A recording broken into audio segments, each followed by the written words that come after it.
안녕하세요. 반갑습니다. 안녕하세요. 네, 전 안녕하세요. 임장 펜타케입니다. 자, 오늘은 게스트 모셨는데 자, 일단은 소개부터 좀 먼저 셀프로 해주세요. 안녕하세요. 목동의 섬 윤정필 원장입니다.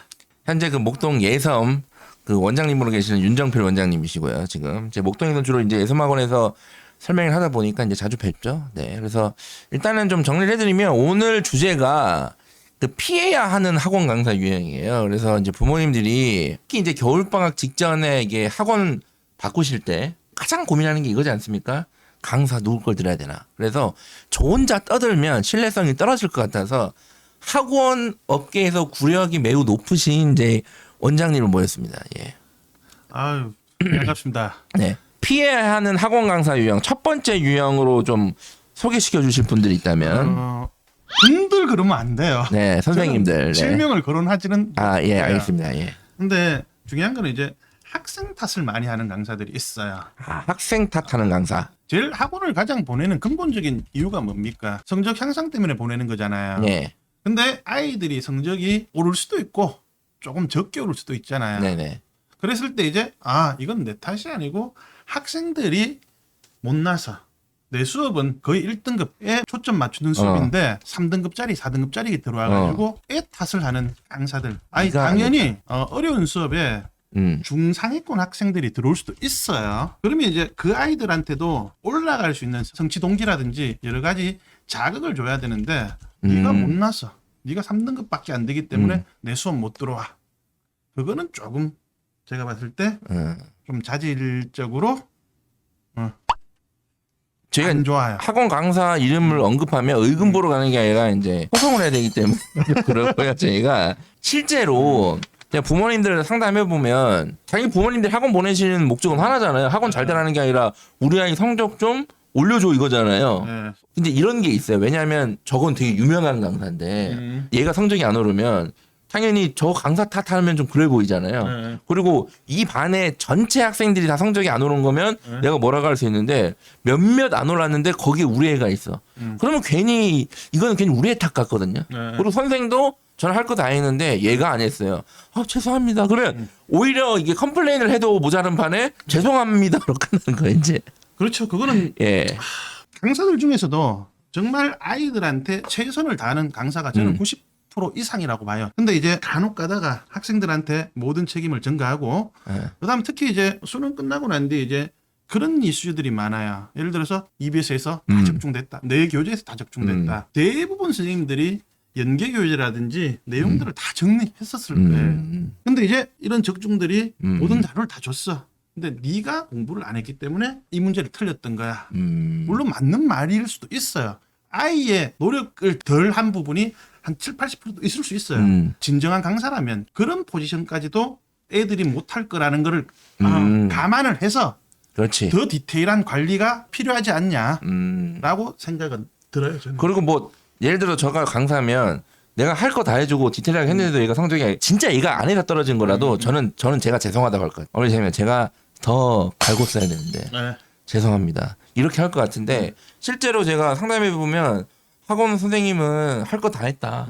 이렇게 얘기를 하시던데요. 자, 그다음에 이제 또 소개해드릴 이 피해야 하는 강사 유형. 사실 이 부분은 좀 민감한 주제인데 네. 결국에 사교육 강사들의 가장 근본적인 이유예요. 예. 결국에 이제 돈 벌려고 학원 하잖아요. 그다음 돈 벌려고 강사하는 거잖아요. 뭐 그거를 제가 비난할 이유는 없어요, 당연히. 근데 이제 근본적으로 학생들을 돈으로 보는 일부 강사들이 또 있긴 있어요. 이제 그런 강사들은 학생들의 수능 점수보다도 외적인 어떤 금전적 이런 말에 되게 조심스러운데 어쨌든 저는 이게 어쨌든 이 사교육 강사이기 때문에 당연히 돈이 중요해서 사교육 강사를 하는 거예요. 그러니까 이거는 인정을 하셔야 돼요. 그럼요. 나 돈보다 애들 교육에 집중할 거다 그럼요, 그러면 당연하지, 예. 공교육이나 아니면 뭐 야학하거나 이렇게 하면 되잖아요. 그죠? 그럼요. 근데 제가 이제 가끔 선생님들이랑 얘기해 보면 이렇게 표현하시는 분들이 있어요.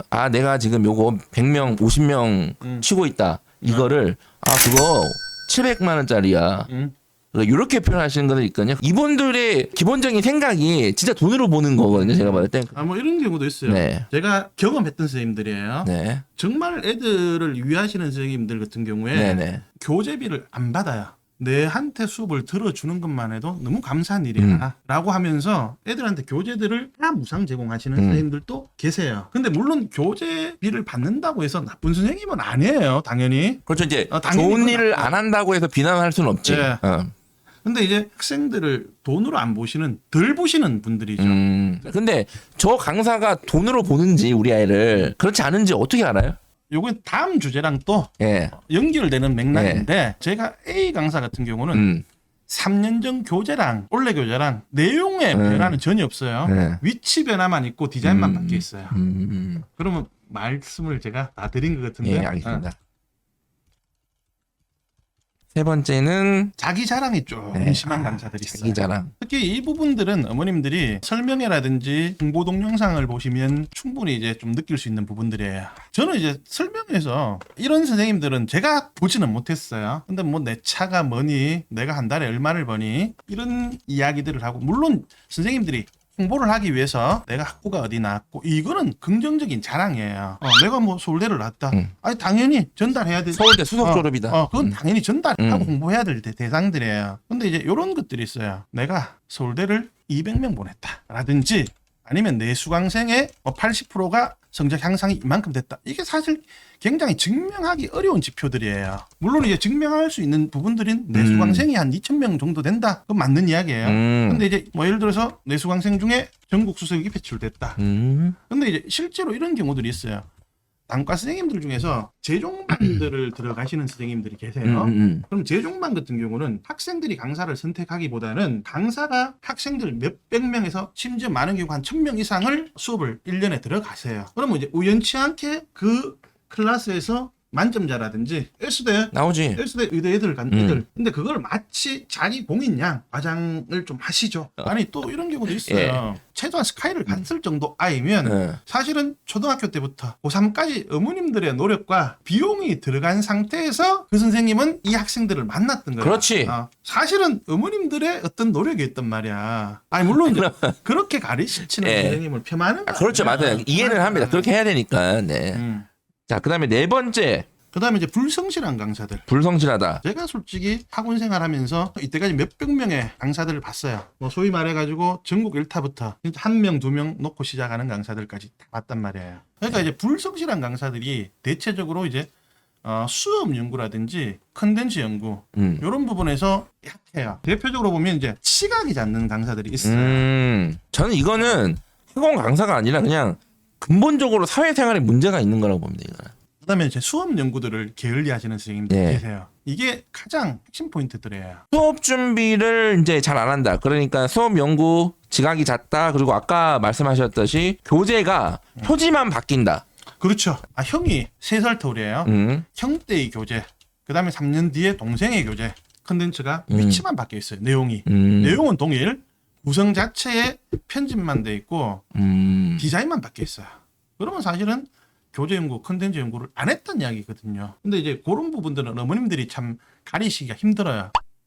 지금 물어보셨네요. 케이리님께서 아니 우리 애는 외동인데 어떻게 교재 바뀌는 거 아니야? 주변에 그 수업이나 그 학원을 다녔던 선배라든지 형들한테 한번 물어보는 것도 좋은 방법이에요. 물론 선생님들이 전면적으로 교재를 전부 다 갈아엎는다. 이게 쉽지는 않아요. 그래도 이제 주변에 교재나 개발에 투자하시는 선생님들은 교재를 전면 개편을 해요. 자, 그 다음에 이제 아까 누가 요 얘기를 해주셨거든요.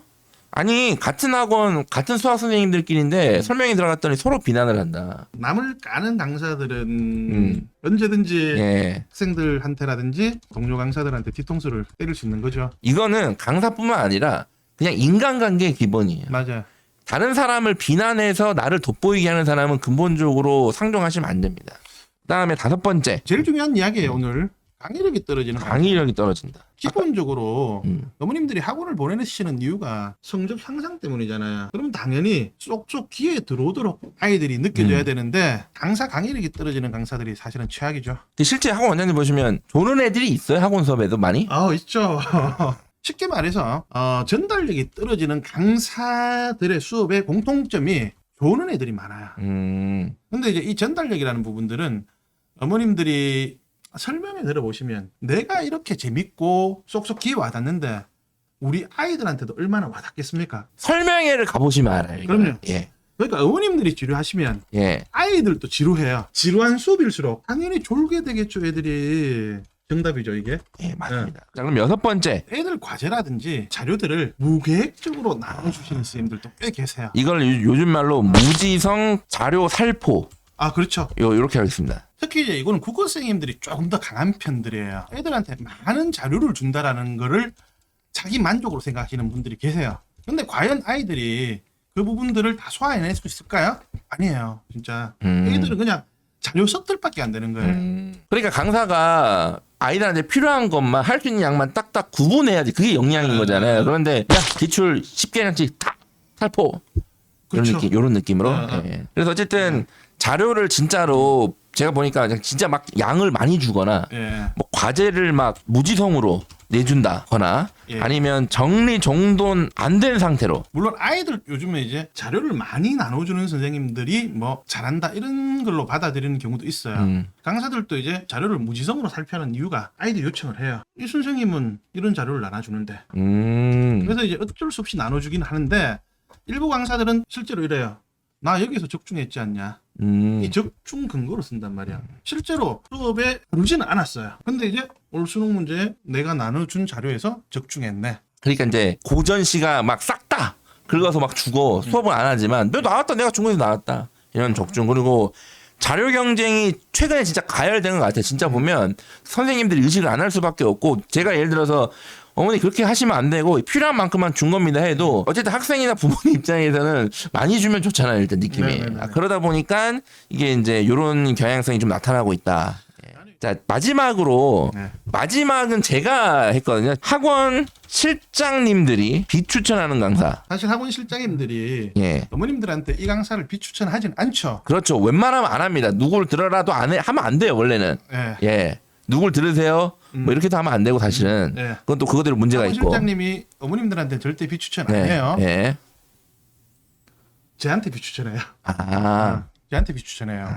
네, 이게 강사의 인성적인 부분이거든요. 그러니까 실제로 저희 학원에 나오시는 출강하시는 강사님들은 다 인성이 좋아요.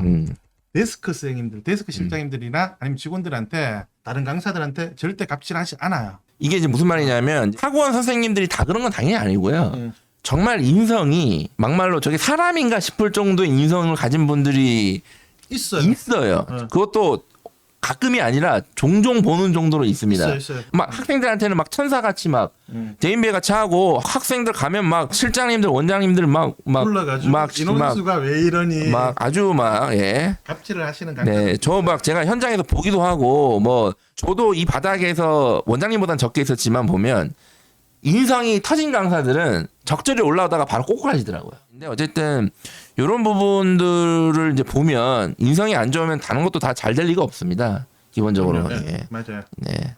그래서 오늘 어쨌든 정리를 해보면 피해야 하는 강사는 자꾸 학생 탓한다. 두 번째, 학생은 돈으로 본다. 학생을. 그리고 자기 자랑이 너무 심해요. 불성실하다. 특히 수업 준비가. 그다음에 이제 강의력이 떨어진다. 그다음에 무지성으로 자료 살포한다. 네. 그다음에 그 실장님들이 아니라 이제 스텝이나 인성이 터진 강사들.